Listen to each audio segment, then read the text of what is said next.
Você pode se assentar, meu irmão, minha irmã. Chegamos ao momento de ouvir a ministração da palavra de uma forma aplicada aos nossos corações.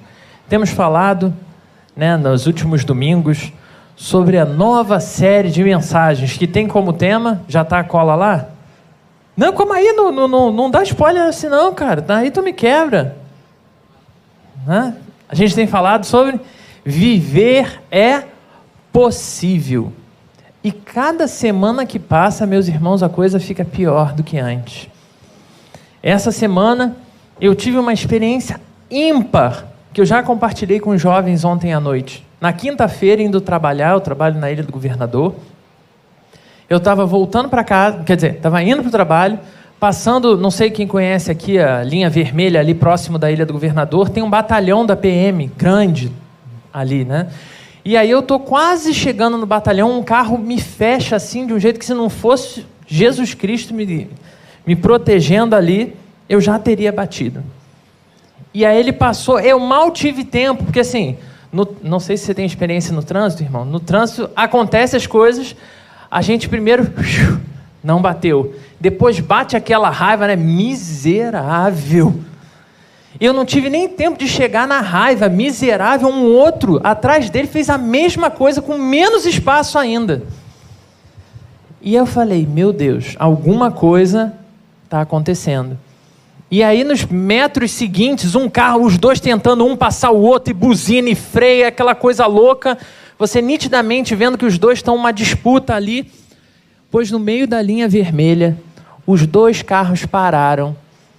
E aí eu parei bem atrás de um deles, e aí todo mundo começa a frear, que é uma pista de velocidade, não tem como você parar. Eles pararam no meio da linha vermelha, na frente do batalhão da PM. Os dois saem do carro, os dois puxam arma um para o outro e começam a gritar, seu isso, só aquelas palavras bonitas que você conhece, Seu isso, seu aquilo, você fez isso, você fez aquilo. E a gente assistindo ali, quase que um Big Brother, Mas sem ter para onde correr.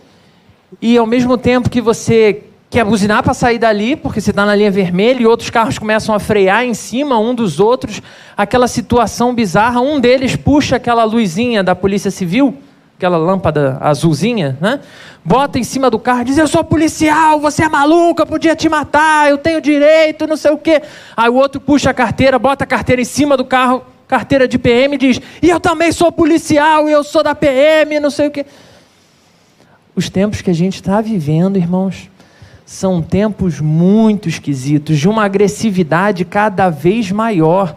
A gente é atingido por Covid, a gente é atingido por violência, a gente é atingido por esse tipo de situação. A gente é atingido por esse tipo de situação sem ter noção se quando a gente está saindo de casa, a gente vai voltar. Ainda que a gente esteja usando máscara, usando álcool gel, tomando todos os cuidados, respeitando as pessoas, sendo generoso, sendo respeitoso, ainda assim, nós não temos qualquer garantia de que as coisas vão caminhar bem. E é nesse sentido que precisamos olhar para todo esse panorama e pensar, é possível viver? É possível viver, uma vez que as coisas estão cada vez mais loucas? É possível viver num ambiente tão hostil como esse? Por isso, nessa manhã, eu quero te convidar a refletir sobre, dentro dessa perspectiva de viver é impossível, sobre esse tema, luz e trevas, de que lado nós estamos? E aí você já pode abrir a sua Bíblia na primeira carta de João, capítulo 1, a gente vai fazer a leitura dos versículos 4 ao versículo 10. E por que luz e trevas? Porque eu não sei se vocês têm conversado com as pessoas por aí, e muito do que tem sido dito é aquela ideia bem da filosofia oriental, de que dentro de nós, de todos nós seres humanos, existe o bem e existe o mal. Uns, no entanto, são dominados pelo lado do bem e por isso são capazes de fazer coisas boas. Já outros são dominados completamente pelo lado do mal. E aí meio que a gente vai adaptando isso e trazendo essa filosofia para dentro da igreja, e aí a gente vai tendo muitas dificuldades de olhar para a vida a partir dessa adaptação. Por isso a gente precisa olhar a preocupação que João teve quando escreveu essa carta. E a gente já vai conversar sobre isso um pouquinho mais para frente. Se existe um pouquinho de bem e um pouquinho de mal, mantenha sua Bíblia aberta aí, tá, irmãos? Calma. Segura a ansiedade, a gente vai ler, né? Se existe um pouquinho de bem e um pouquinho de mal, qual é a diferença se no meu dia a dia eu tenho expressado mais um ou outro? O que é que tem sinalizado para as pessoas se eu sou de fato alguém que é representante do bem ou representante do mal? Ou será que eu sou adepto disso, que tanto faz eu estar representando uma coisa e outra?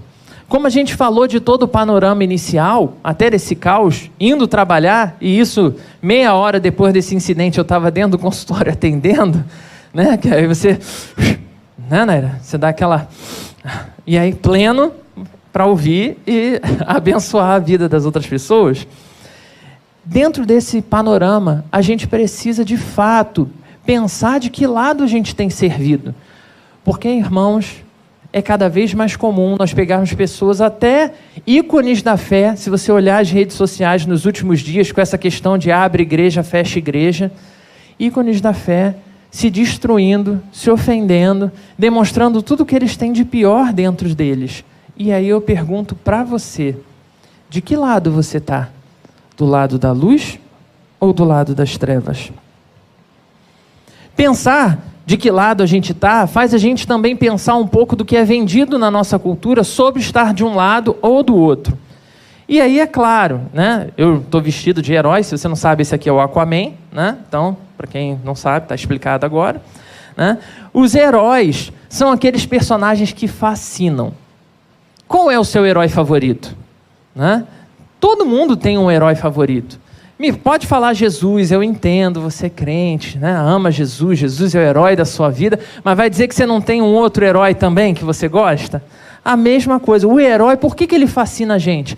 Exatamente por essa ideia de ser alguém que mesmo em meio às piores circunstâncias, ele é aquele que não desiste.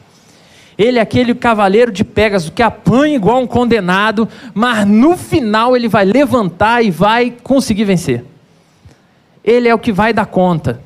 Ele vai transformar a situação, ele vai mudar o panorama, ele vai conseguir. Mas ao mesmo tempo que a gente fala, né, de luz e trevas e encontra no herói o representante da luz, quando a gente pensa as trevas, a gente também tem um representante. E esse representante, geralmente, quanto mais antigo for o quadrinho, o desenho, o filme, mais feio é o vilão. Você já observou isso? Né? É mais feio, para dar aquela ideia de que ele realmente é mau, é o bicho que não está nem aí para nada, é o representante das trevas, é aquele que a gente pode pegar material literário antigo, que a gente já vai ver lá a representação do vilão como aquele cara que está preocupado em destruir tudo, acabar com todo mundo. E ele, necessariamente, se o herói é o que está preocupado em garantir que tudo vai ficar bem, o vilão é aquele que está preocupado em garantir que tudo vai ficar mal. Dito essas coisas, eu pergunto para você, quem é quem nos nossos dias? E essa foi uma charge, irmãos, que me impactou muito a primeira vez que eu vi, e que assim que eu vi, eu pensei automaticamente o quanto isso tem se tornado verdade na nossa história. No período que eu trabalhei na prefeitura, então, isso aí era o que eu mais ouvia, quando não havia até uma inversão, de que o bandido era quem garantia a proteção e o policial era o mal. Era o que trazia a perseguição, que matava. A gente está vivendo uma vida verdadeira inversão de valores, em que muitas vezes tem sido veiculado que abraçar as trevas é o melhor caminho. E quando eu digo abraçar as trevas, é claro que eu estou dizendo de coisas básicas de desenho, de HQs, de séries e outras coisas que vão fascinando a gente, só que eu também estou falando de coisas que as pessoas estão abraçando como respostas de fé. As pessoas têm admirado cada vez mais o ocultismo, abraçado cada vez mais coisas que há muito tempo atrás, há não muito tempo atrás, jamais pessoas no Brasil, um país como o nosso, teriam abraçado. E eu não estou falando nem de religiões de raiz africana aqui, eu estou falando de coisas macabras, que vêm de outros lugares, principalmente baseado na cultura europeia. Coisas de feitiçaria antiga, de coisa de Egito, coisas assim, têm feito maior sucesso no nosso meio, porque as pessoas querem respostas. Elas querem solução para os problemas delas. Então, O que parecia ruim, o que foi ensinado como ruim para elas, pode ser a solução. E elas começam a olhar para trevas profundas, entendendo que a solução delas vem de lá, sabendo que estão mexendo com as trevas, mas achando que pode sair alguma coisa boa de lá de dentro. Viver é possível, mesmo em meio a toda essa inversão. Viver é possível, meio em todo esse panorama de caos. Então convido você agora a olhar para o seu texto e, com o texto na mão, fechar os seus olhos para a gente falar mais uma vez com Deus. Deus, obrigado, Senhor, porque o Senhor nos escolheu para viver esse momento da história da humanidade.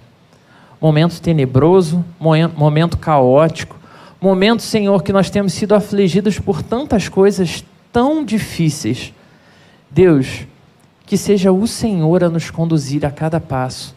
Tem misericórdia de nós, Senhor, e ajuda-nos a ouvir nas palavras que o Senhor ministrou, em primeiro lugar, ao coração de João, palavras que fortaleçam o nosso coração, que renovem a nossa mente, que nos ajudem, Senhor, a nos posicionar diante do momento que o Senhor nos colocou. Fortalece os nossos passos, Senhor, e ajuda-nos a confiar em Ti acima de toda e qualquer circunstância. Em nome de Jesus. Amém. Bíblia aberta aí, primeira carta de João, capítulo 1, versículos 4 ao 10, diz assim, versículo 4. Estas coisas, pois, vos escrevemos para que a nossa alegria seja completa. Ora, a mensagem que da parte dele temos ouvido e vos anunciamos é essa, que Deus é luz e não há nele treva nenhuma. Se dissermos que mantemos comunhão com ele e andarmos nas trevas, mentimos e não praticamos a verdade. Se, porém, andarmos na luz, como ele está na luz, mantemos comunhão uns com os outros, e o sangue de Jesus, seu Filho, nos purifica de todo pecado.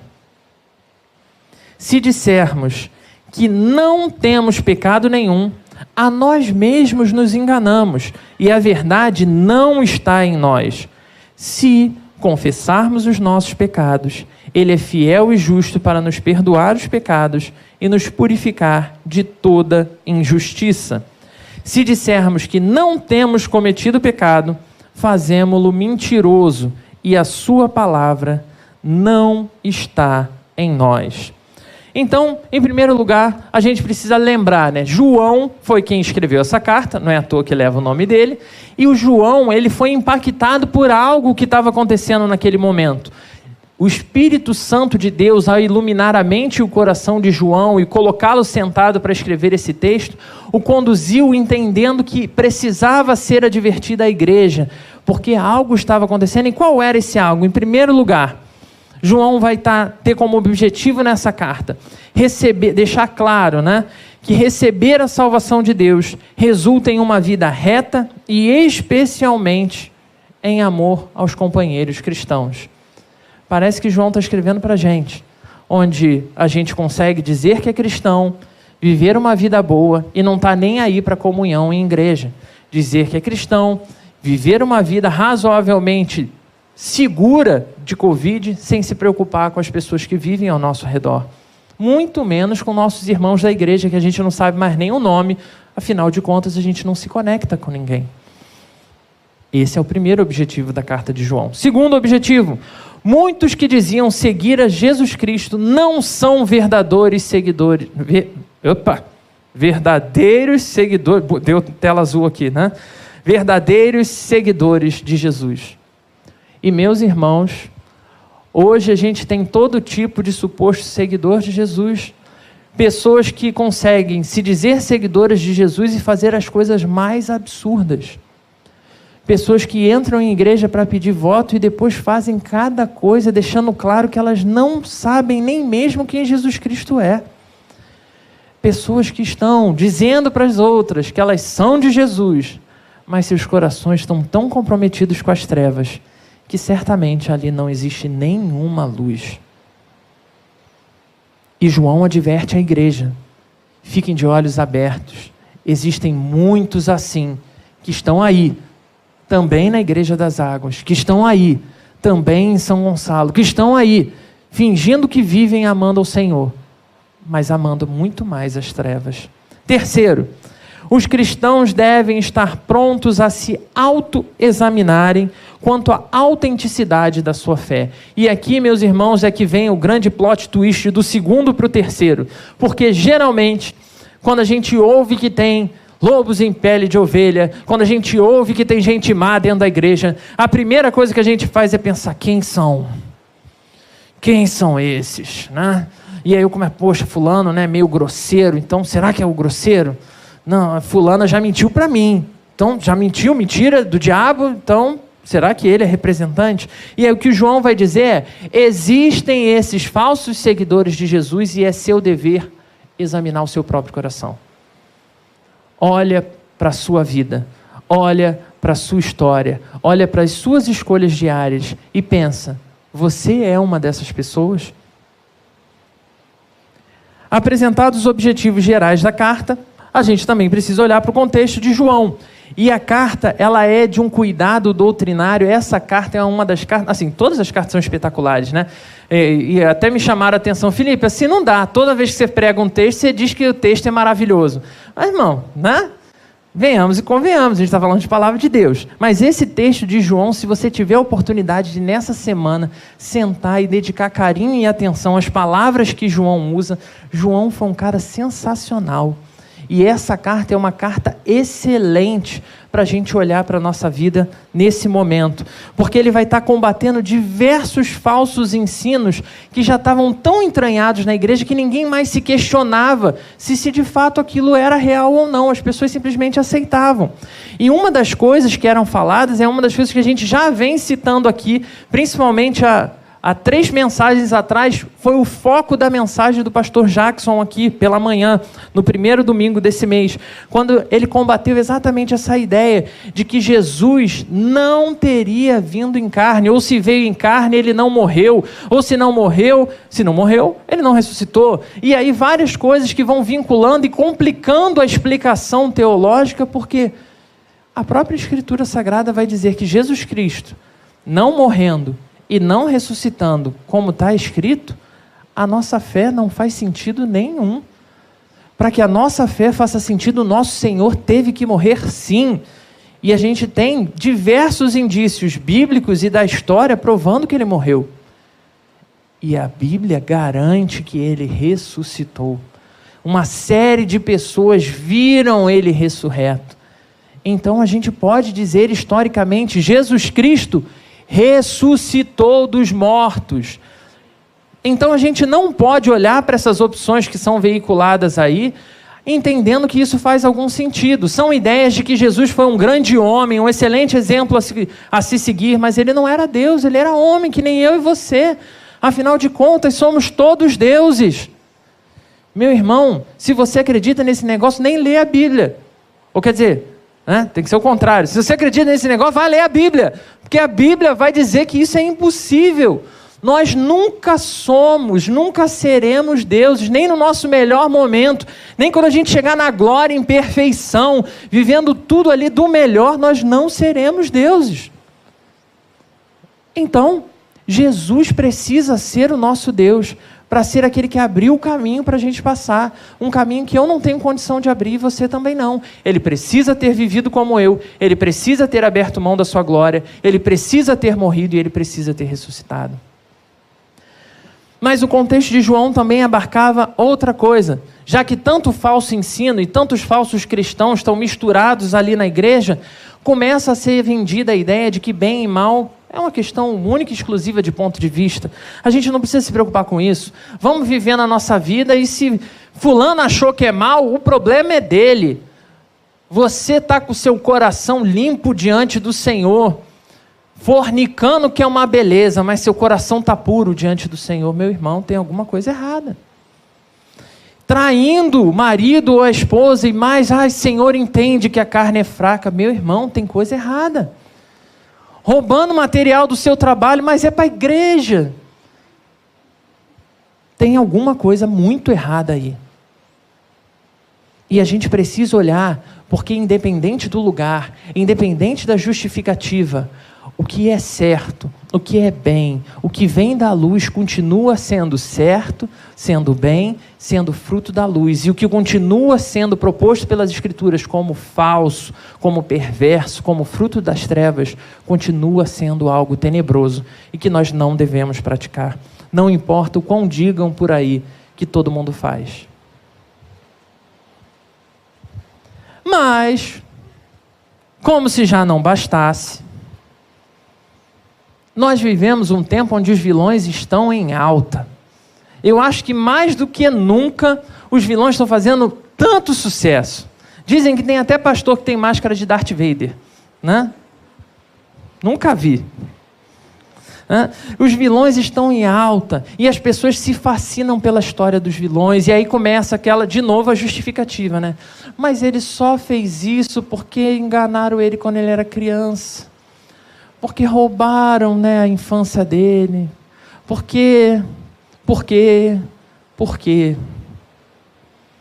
O mal não é tão mal assim. Afinal de contas, é Paulo que vai dizer... Olha só que coisa, né? A gente gosta de usar a Bíblia para justificar essas coisas assim, né? É o famoso texto fora do contexto. E a gente olha, não, Paulo vai dizer que o bem que ele quer fazer, ele não faz. E o mal que ele não quer, ele faz. Podia ser Paulo aqui no lugar do Darth Vader. Podia ser Paulo Coringa. E aí a gente vai dando brecha para falar um monte de asneira por aí, que não faz o menor sentido quando a gente entende o processo de transformação que o Espírito Santo vai fazendo dentro das nossas vidas e da nossa história. Afinal de contas, tem um deles aí que ganhou até um próprio seriado agora, né, que vai estrear em breve aí, e tem gente que está bem ansioso para ver, né? Por que essas coisas fascinam? Porque, meu irmão, minha irmã, se você parar para observar, muitas das justificativas que a gente usa para dizer que esses personagens só são maus por conta desses detalhes, são as mesmas justificativas que a gente vai trazer para falar do nosso pecado. Ah, eu faço isso, mas é porque eu sofri tal coisa na minha história. Eu faço aquilo, mas você não sabe o quanto é difícil viver a minha vida. Meu irmão, minha irmã, os nossos dias não são muito diferentes dos dias de João no sentido do amor pelo pecado. Os nossos dias não são diferentes dos dias de João, quando a gente sabe que Jesus Cristo é Senhor e esse Senhor transforma a vida de todos os homens e mulheres, que esse Senhor é a fonte de todo bem, que esse Senhor é a luz que ilumina as mais densas trevas, e a gente continua trazendo trevas para dentro da nossa vida. Então, como primeiro ponto, nessa reflexão de em que lado nós estamos, se do lado da luz ou do lado das trevas, João vai se preocupar em registrar claramente, para não ficar dúvida para nenhum, no primeiro versículo que a gente leu hoje: Deus é luz e não há nele treva nenhuma. Quando a gente vai para o Evangelho de João, então marca a sua Bíblia aí, segura aí na primeira carta de João. Quando a gente vai para o Evangelho de João, a gente tem até transcrito aí no slide, a gente vai ver o mesmo João em um outro momento anterior de vida, registrando exatamente o significado dessas palavras quando ele diz, falando sobre Jesus Cristo: a vida estava nele, e a vida era a luz dos homens. A luz resplandece nas trevas, e as trevas não prevaleceram contra ela. Meu irmão, minha irmã, é possível viver nos nossos dias? Só é possível ter vida autêntica e verdadeira se a gente entender quem é essa vida. Só é possível viver a vida recebendo toda essa plenitude do estar vivo e desfrutando de todos os prazeres reais da vida, se a gente entende que essa vida é a vida de Jesus Cristo. Ele é a vida dos homens, Ele é a luz que a gente precisa. Quanto mais a gente olha para fora da igreja, mais a gente vê sofrimento, mais a gente vê dor. Só que quando a gente olha para dentro da nossa igreja, a gente também percebe dor e sofrimento. Onde que a gente vai encontrar alívio de toda essa desgraça? É só em Jesus Cristo, meu irmão, minha irmã. Porque nós não podemos esquecer que nós ainda não desfrutamos de toda a plenitude da presença de Deus. Mas calma aí, senão a gente já queima os próximos pontos. Então vamos com calma. Deus é luz. E nessa manhã a gente vai refletir sobre 5 pontos, tá? Esse é só o primeiro, para você já tomar nota aí. Deus é luz. E como tal, nós não podemos esquecer que esse Deus, ele não se enfraquece quando entra em contato com as trevas. Ele não adoece, ele não perde poder. O mesmo poder, absolutamente o mesmo poder que ele tinha quando ele disse haja luz e houve luz, é o poder que ele terá no dia final. É o poder que ele terá no dia que a gente estiver lá, todo mundo vestido de branco, cantando santo, santo, santo. Entendeu? Tomando Coca-Cola que não dá câncer, jogando jogo sem violência. Entendeu? Futebol, até o Botafogo vai ficar feliz fazendo gol. Entendeu? Nesse grande dia do Senhor, ele terá exatamente o mesmo poder que ele tinha lá no início, porque o nosso Deus não muda. Ele é a luz, ele é a fonte de todo bem. Quando a gente vai procurar algumas fontes, né? Se você tem a Bíblia de Genebra na sua mão, que alguns dos nossos irmãos têm, você vai encontrar bem lá embaixo escrito exatamente essa referência. Deus é pura luz, e aqueles que o seguem devem ser puros como ele e seguir os seus mandamentos.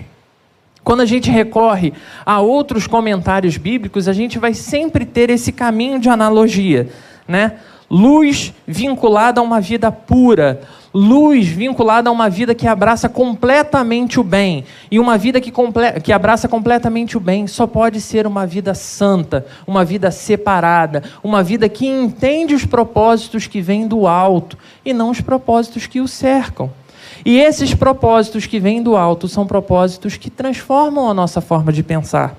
Por isso, fica a pergunta: Deus é luz, e você é o quê?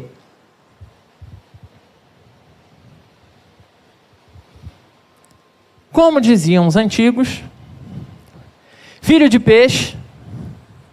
Vai lá, irmão, essa você sabe. Vai, essa aí não é nova, né? Filho de peixe, peixinho é.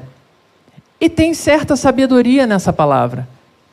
A gente entende o processo de filiação. Você já ouviu falar? Se você fez o discipulado na Igreja das Águas, você já ouviu falar. Se você não fez, meu irmão que assiste aí de casa, talvez seja o momento de você passar por lá, né? Fica aí o convite, né? Lá no discipulado, a gente conversa exatamente sobre o detalhe de filiação, que é quando o Espírito Santo vem ao nosso encontro, transforma o nosso coração, diz para a gente que Jesus Cristo é a única fonte de vida, que a gente depende e precisa dele diariamente. Sem ele, a gente vai abraçar as trevas de novo. Se com ele a gente já fica tentado a abraçar essas trevas, sem ele é certo que a gente vai abraçá-las. Nós precisamos olhar para essa luz que resplandece na eternidade, essa luz que representa Jesus, sendo transferida a mim e a você. Uma luz, é claro, meu irmão, minha irmã, que vai brilhar em nós por causa da luz maior, mas é uma luz que tem que brilhar em mim, que tem que tocar a minha vida. E eu gosto muito dessa ideia, tem símbolos que marcam, né? Essa ideia de que a gente é uma vela, uma pequena vela, que enquanto vivemos essa vida, nós somos consumidos. Mas uma vela foi feita para quê, meu irmão, minha irmã? Se você usa a vela na gaveta, ela não vai fazer diferença nenhuma.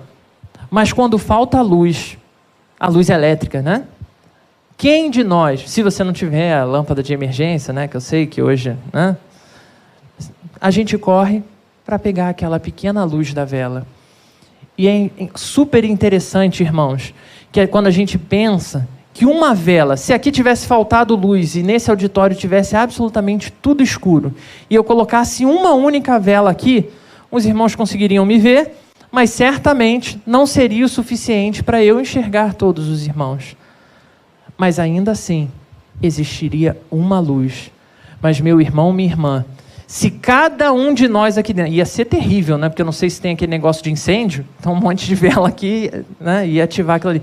Mas a nível de visibilidade, se cada um de nós tivesse uma vela, a gente poderia ver claramente todo esse espaço aqui, graças à luz que emana de todos nós.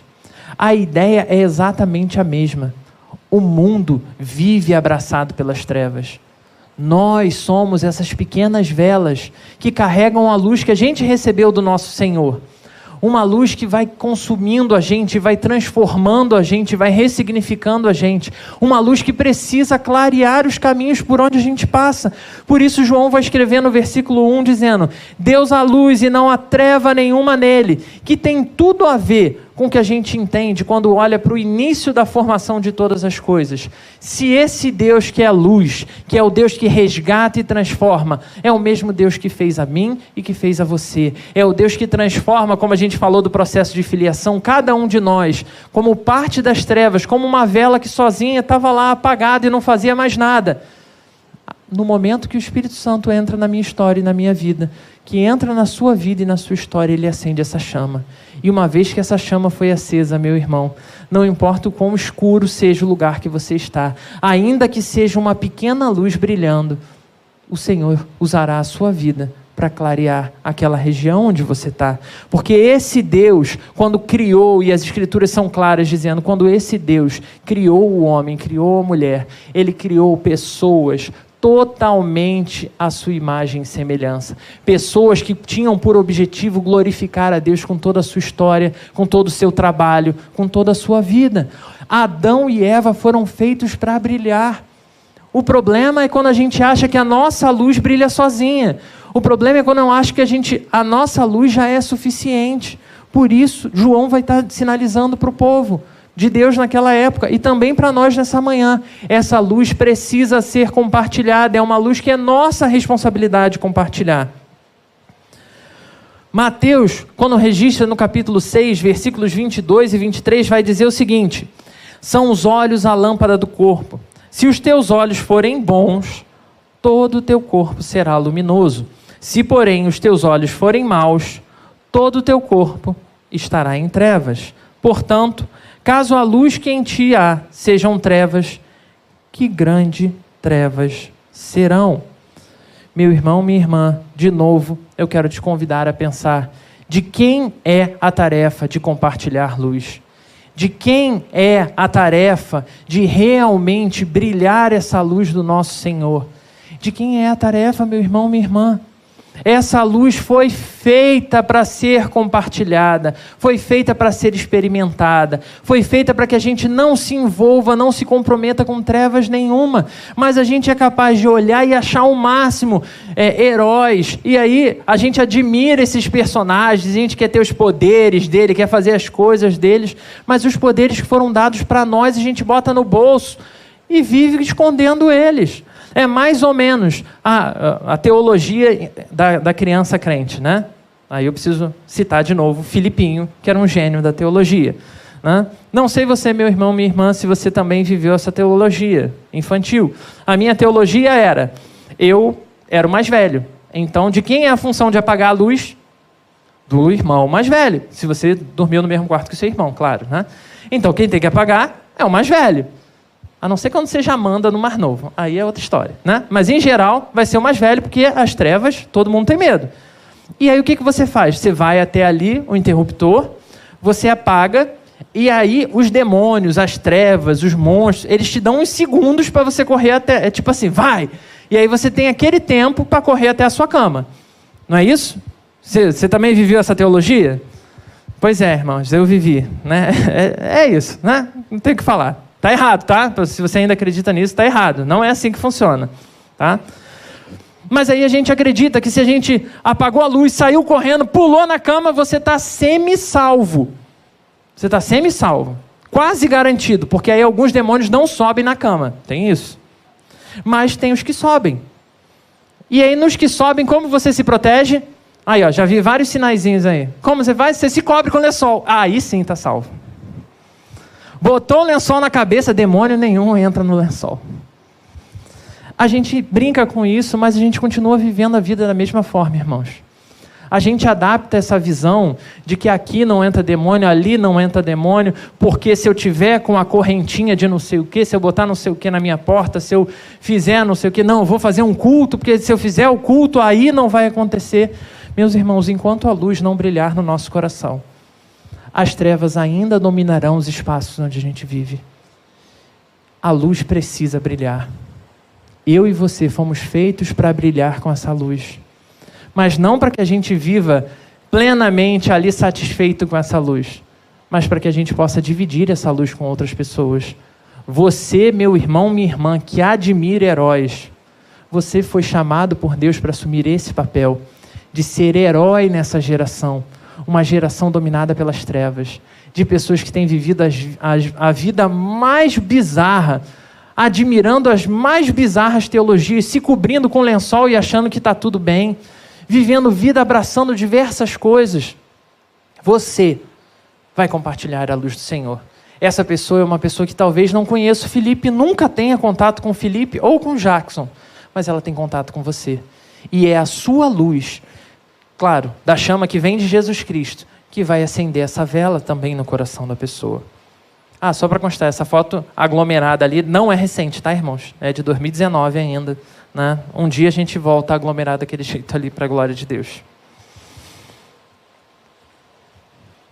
Aí.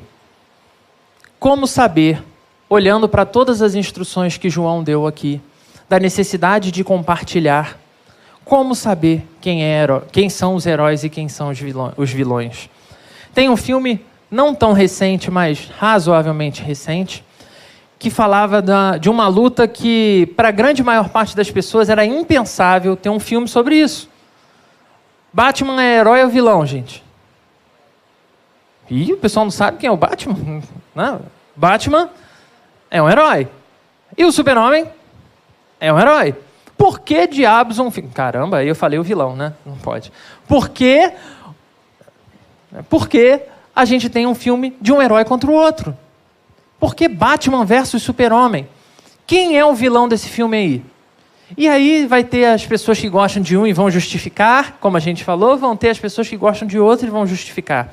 Outra coisa que eu botei aí é esse desenho que está aí do lado, a grande maior parte das pessoas pode não conhecer, mas é uma série de quadrinhos já famosa que também tem a sua série de TV agora chamada The Boys, que é uma série de TV que traz super-heróis, que salvam as pessoas e fazem as coisas boas, né?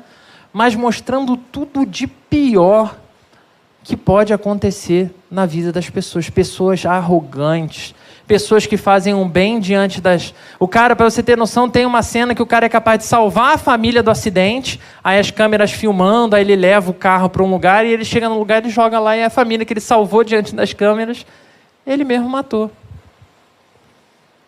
Porque o que ele está preocupado não é ser um super-herói, é ser um super-herói diante do que os outros veem. Eles parecem luz, mas seus corações estão totalmente dominados pelas trevas. Em meio a tanta deturpação da verdade, como saber onde encontramos a verdadeira verdade?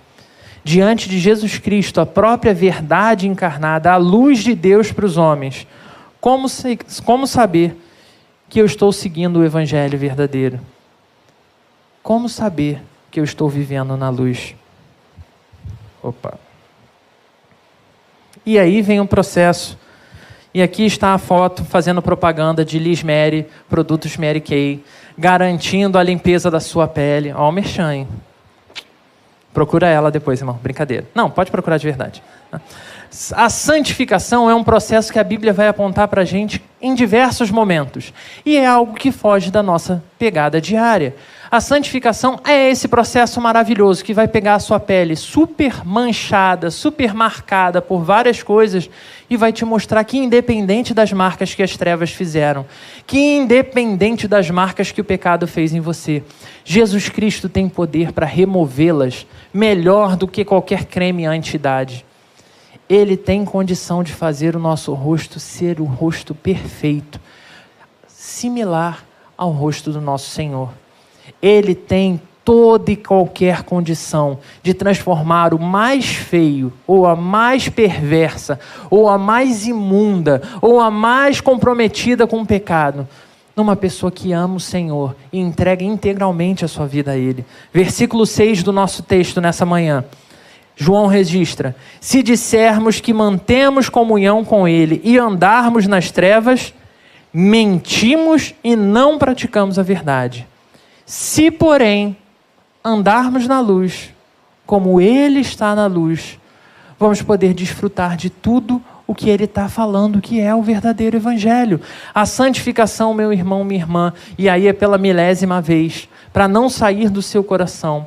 Ela não é um evento pontual que aconteceu na sua vida e a partir daquele evento você se transformou em uma pessoa santa. Santificação é um processo pelo qual todos nós estamos passando. E quando eu digo todos nós, desde jovens na fé como eu, a anciões na fé como o pastor Jackson.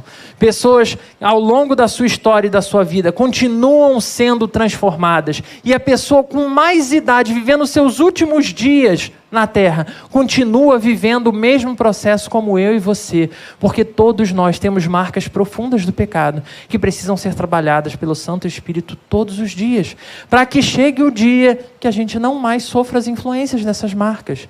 Meu irmão, minha irmã, entender o processo de santificação coloca a gente numa posição real, correta de compreender o que o Evangelho faz na nossa vida e por que ele é tão necessário na vida das pessoas.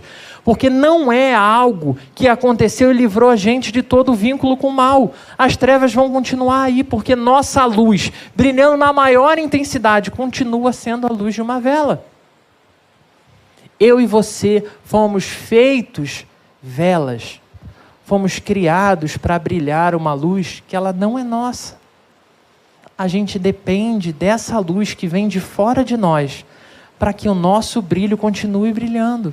A santificação é essa compreensão de que se não houver um reforço de fora, se essa chama não for alimentada pelas condições certas, seria exatamente como pegar a melhor vela, brilhando com a mais intensa luz e você colocar um copo sobre ela.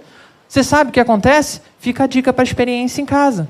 Mas não fica com a mão no copo não, né? Porque pode ficar quente. Mas se você botar o copo em cima, o que acontece? Automaticamente, quando falta oxigênio, a chama apaga. Aquele que é a luz verdadeira é o único que pode manter a chama acesa. Meu irmão, minha irmã, o processo de santificação é o que vai trabalhar a nossa mente, o nosso coração, de que a nossa chama brilha para a glória de Deus. E se ela brilha, é porque o nosso Senhor não só acendeu essa chama, mas Ele mantém essa chama acesa. Todos os dias eu e você dependemos integralmente desse reforço, desse oxigênio, dessa energia para que essa chama continue queimando. Santificação é entender que nós precisamos continuar andando na luz. Um dos nossos símbolos de fé, o Catecismo Maior de Westminster, na pergunta número 78, vai exatamente questionar o que é um problema para a gente de novo. A pergunta é: como é que a santificação dos crentes é imperfeita? E aí a resposta é direta. A santificação dos crentes é imperfeita por quê? Por causa dos restos do pecado que permanecem neles e das perpétuas concupiscências da carne contra o Espírito. Meu irmão, minha irmã, se nós não tivermos o reforço do oxigênio que vem de Deus, a nossa chama vai apagar. Não importa o quanto você caminhou com Deus, não importa que você nasceu presbiteriano, se transformou presbiteriano, tem 40 anos de presbiteriano, não importa o selo que você carrega para justificar o que Deus está fazendo em você. O que importa é, em todos os lugares, em todos os momentos da nossa existência, nós continuamos dependentes de Deus. E no momento que você cortar isso, sua chama apaga por imediato. Só Jesus pode manter essa chama acesa. João, no versículo 7, ele ainda vai deixar, se você ficou com dúvida sobre esse lance, ele vai deixar claro, mostrando para a gente, condição, uma evidência e uma consequência. Você viu isso quando você leu? Vamos lá. Condição, se andarmos na luz, evidência, mantemos comunhão uns com os outros. E irmãos, aqui de novo aperta o calo, né? Que comunhão é essa? Eu sei, eu gosto da música, tá, irmãos? Eu cito ela aqui porque eu acho que a gente canta sem vivê-la. Mas o ideal é a gente cantar a música vivendo ela, tá? Porque a música é muito linda, inclusive. Quando a gente pega e canta, somos corpo, é assim bem ajustados, totalmente ligados. Aí você olha pro irmão assim, unidos, vivendo em amor, faz o coraçãozinho, uma família. Nem sei o teu nome, nem teu telefone, né? E coisas assim por aí vai. E a gente não está nem aí para as pessoas que estão ao nosso redor. Irmãos, Deus nos deu uma família. No momento em que as pessoas vivem a crise de se sentirem abandonadas, de se sentirem sozinhas, de se sentirem dominadas pelas trevas, o Senhor nos deu uma família para chamar de família de Cristo. Para a gente de verdade poder viver totalmente ligados. Para a gente de fato poder desfrutar do carinho, de presença, de cuidado mesmo real, sabe? Não daquela coisa metódica, mas de fato desfrutar de boas amizades, desfrutar de bons relacionamentos, relacionamentos saudáveis, não baseados em nada além do amor de Cristo. E a gente sendo luz, a gente quer brilhar como uma vela solo. De novo, não existe evangelho individual. Não existe fé e caminhada em Jesus Cristo enquanto uma pessoa única. Existe sim uma pessoa que entende que ela faz parte de um corpo vivo, um corpo conectado, um corpo que age, respira, serve ao seu Senhor. Por isso a santificação precisa ter essa evidência. Nós precisamos andar na luz todos os nossos dias, mas também precisamos manter comunhão uns com os outros. E aí qual é a consequência de quem faz isso? E o sangue de Jesus, seu Filho, nos purifica de todo pecado. Chegamos então ao nosso quarto. E eu falei que eram 5, né? São 4, perdão. Né? Aí, você já ganhou mais 10 minutos para o seu almoço. Ponto 4, a queda do herói. E aqui é onde dói. Porque todas as coisas que a gente falou até aqui vão ajudando a gente a entender todo esse processo que João vem trabalhando na igreja. Tem coisas ruins, mas você precisa entender de onde vem a luz. Tem coisas ruins, mas você precisa entender que essa luz brilha em você e ela é para ser compartilhada. Essa luz que é para ser compartilhada, ela também precisa ser reforçada para continuar brilhando no seu coração. Mas tem o ponto 4. E esse ponto 4 é a queda do herói. Nos versículos 8 e 10, João vai dizer exatamente assim: se dissermos que não temos pecado nenhum, o que ele fala? A nós mesmos nos enganamos, e a verdade não está em nós. E aí, pula para o versículo 10. Se dissermos que não temos cometido pecado, fazemo-lo mentiroso, e a sua palavra não está em nós. Então o brilho que você acha que brilha, não é brilho, não é luz, senão trevas. Muita falsa luz tem brilhado por aí. Muita falsa luz tem seduzido as pessoas. Porque são pessoas que se acostumaram a se enganar. Pessoas que se acostumaram a fazer Deus por mentiroso. Pessoas que não têm um compromisso real com Ele. A santificação é esse processo que vai transformando a nossa vida, que vai removendo essas marcas. Só que no momento, meu irmão, minha irmã, como a gente falou, que falta esse oxigênio, a gente cai. Só que a grande diferença da queda é a gente entender que essa queda não é o fim.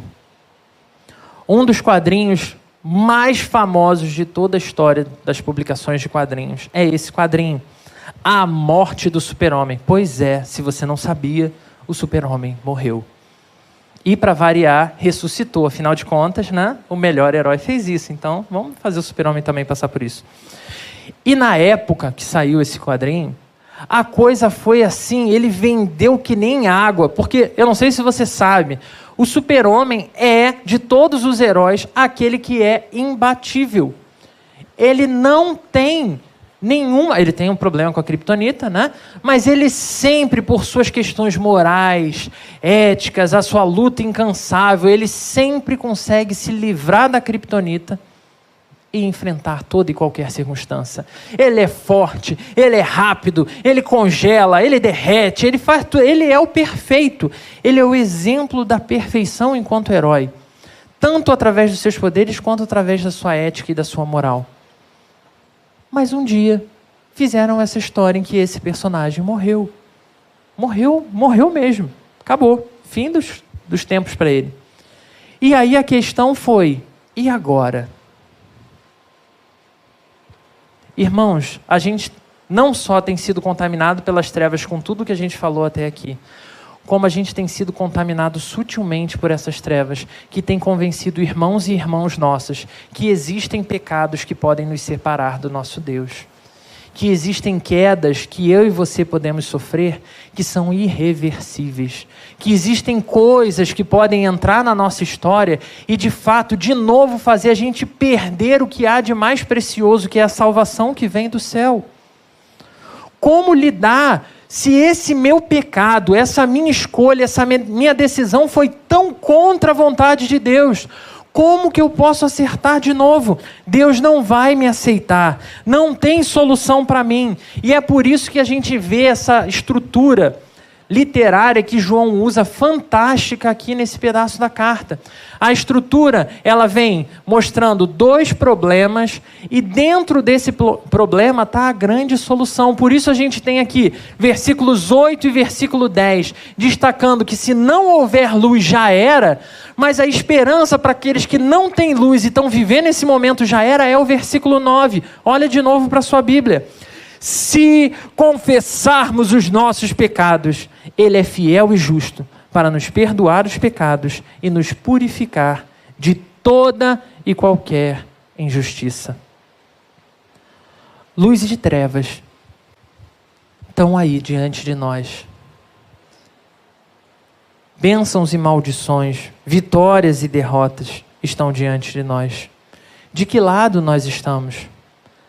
É claro, irmãos, que a gente tem algumas respostas muito simples, muito fáceis, que já foram ensinadas e tornariam as coisas mais fáceis. Uma delas é se a gente lembrasse daquela música infantil também, que diz: minha pequena luz, eu vou fazer brilhar, ou vou deixar brilhar, dependendo da versão que você conhece, né? E é uma luz que a gente precisa fazer esse esforço de deixar brilhar. É uma luz que, se faltar combustível na minha vela, existe oxigênio infinito em Deus, existe renovo infinito em Deus, e Ele é capaz de purificar todo e qualquer pecado. A minha queda não determina quem eu sou. A minha queda não estabelece limitações para o poder de Deus. É por isso que Paulo, no capítulo 8 de Romanos, versículo 34, se não me engano, ele vai dizer: quem nos separará do amor de Deus? Nem poderes, nem alturas, nem profundidades, nem qualquer outra criatura tem poder para separar a gente do amor de Deus. Meu irmão, minha irmã, se você tem sido acusado pelo seu coração, se você tem sido acusado pelo pecado, pelo Senhor das trevas, é tempo de olharmos para quem é a verdadeira luz. E essa verdadeira luz, ela não abre mão daqueles que lhe pertencem. Ela não abre mão de mim. Ela não abre mão de você. Em Jesus, o renovo que a gente precisa, mesmo que a nossa chama esteja naquele momento mais fraquinho, Ele pode reacender essa chama da forma mais intensa que a gente possa brilhar. Que a gente saia daqui certo nessa manhã. Deus é luz. Ele tem poder para iluminar o mundo inteiro com a sua própria luz. Mas Ele chama a mim e chama a você para que a gente assuma a posição. Entendemos que nós somos os representantes dessa luz. Nós precisamos compartilhar essa luz do nosso Senhor.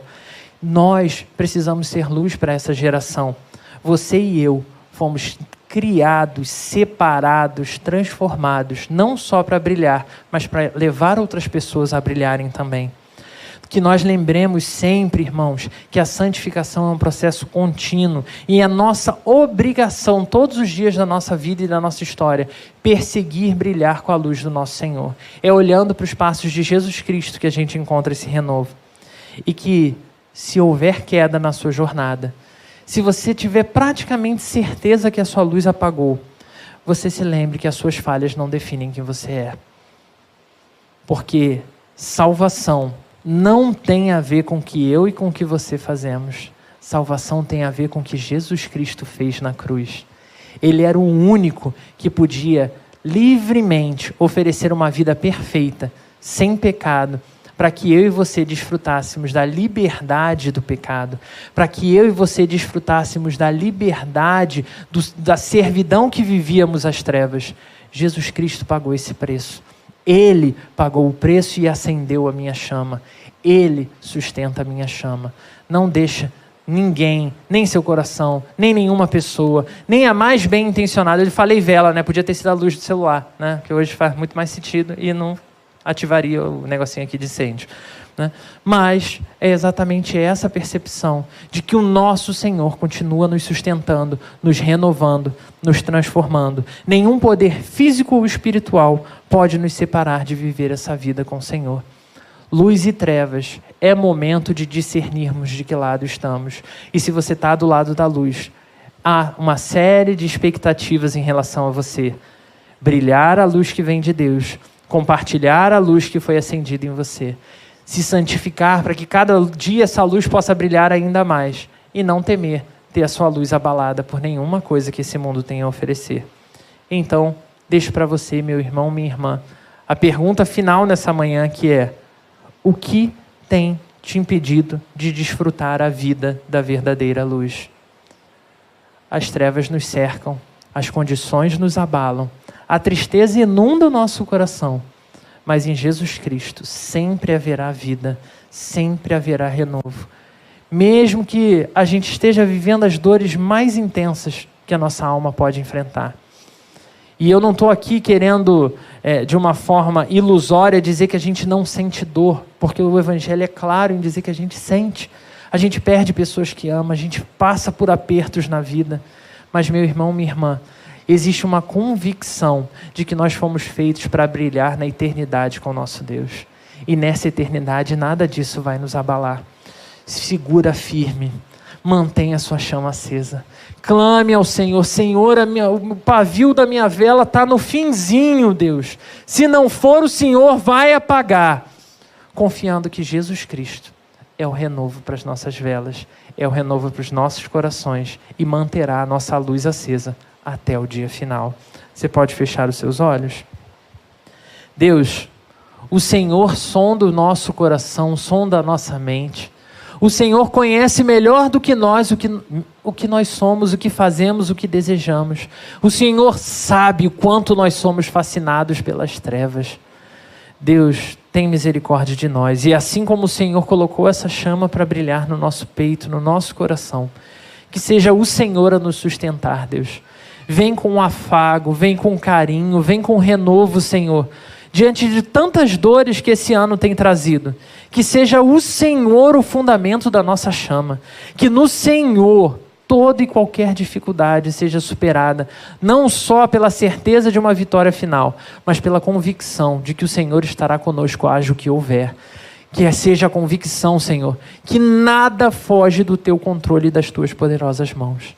Deus, que assim o nosso coração arda todos os dias, que assim a cada manhã nós dobremos os nossos joelhos reconhecendo que o Senhor é o Deus que renova todas as coisas, o Senhor é a fonte de vida e que para vivermos uma vida real precisamos de Ti. Então, Senhor, nessa manhã renova-nos e ajuda-nos a confiar em Ti para viver a vida brilhando por todos os lados, em nome de Jesus. Amém.